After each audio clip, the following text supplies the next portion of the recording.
வணக்கம். சற்று முன் கிடைக்கப்பெற்ற மிக மிக முக்கியமான செய்தி ஒன்று வெளியாகி உள்ளது. அண்ணா பல்கலைக்கழக மாணவி விவகாரத்தில் கைது செய்யப்பட்ட ஞானசேகரனுக்கு பின்னால் இருக்கக்கூடியது ஒரு சார் கிடையாது, மொத்தம் 6 சார் என்ற வாக்குமூலம் தற்பொழுது கொடுக்கப்பட்டுள்ளார் ஞானசேகரன். குறிப்பாக நேற்று முன்தினம் காலை 3:30 மணி அளவில் வலிப்பு வந்ததாக நாடகமாடி மருத்துவமனையில் அனுமதிக்கப்பட்டு அவருக்கு சிகிச்சை அளித்த பொழுதுதான் தெரிய வந்துள்ளது இவர் நாடகம் ஆடியுள்ளார்.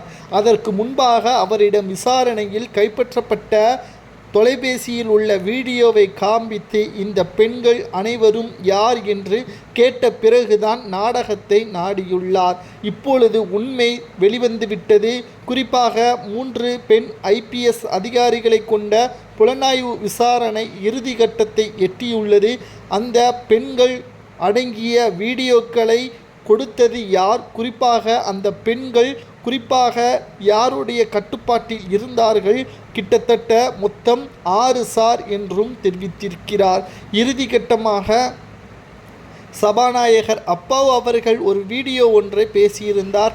அந்த வீடியோ கூட சமூக வலைதளங்களில் வைரலாகவே பரவி வந்தது. தற்பொழுது இறுதி கட்டத்தை எட்டியுள்ள இந்த வழக்கானது குற்றவாளியாக இருக்கக்கூடிய ஞானசேகரனுக்கு மரண தண்டனையும் அந்த சார் யார் என்பதை இன்னும் ஓரிரு நாட்களில் கண்டுபிடித்து விடுவார்கள். குறிப்பாக திமுகவை சார்ந்தவர்களும் அண்ணா பல்கலைக்கழக பேராசிரியரும் சில முக்கியமான காவல்துறை அதிகாரிகளும் இருப்பதாக முதற்கட்ட தகவல் வெளியாகியுள்ளது.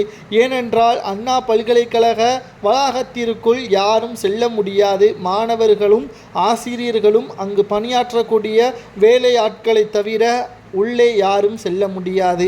ஆனால் காவல்துறையினர் உதவியுடன் தான் உள்ளே சென்றிருக்கிறார்.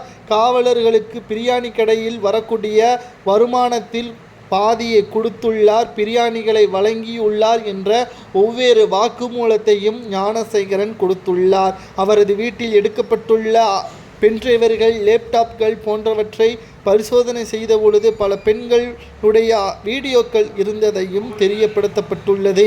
இதனால் அந்த சார்கள் அனைவரும் யார் என்பது தெரிவிக்கப்பட்டு விட்டதாகவும், ஆனால் அதை பொதுவெளியில் வெளியிட முடியாது. ஆனால் அந்த 6 நபர்களில் ஒருவர் சபாநாயகராக இருக்கக்கூடிய அப்பாவாக இருக்கலாமா என்ற ஒரு கேள்வியும் எழுகிறது.